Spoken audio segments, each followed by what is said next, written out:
नाजुक सी जान, रात हुई तो खो बैठा कान। जंगल में रास्ता भूल गई, डर के मारे बुलबुल रो दी।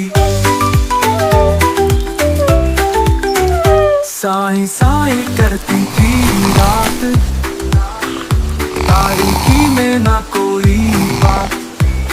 दरख्त भी जैसे सूझ न पाए, बुलबुल को अब कौन बचाए।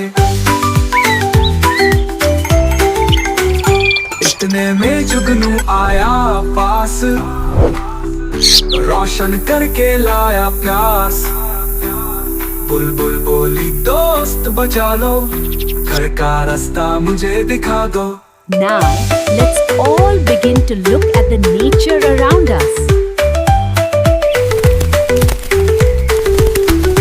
जुगनू ने तब हंसकर कहा, दोस्ती में ही छुपा है खुदा, मैं चमकूंगा तेरे लिए। चल पड़ हम रास्ते की किए। चमकता जुगनू आगे चला, बुलबुल उसके पीछे चला। रास्ता रोशन हो गया सब, अंधेरा हारा जीता अगब।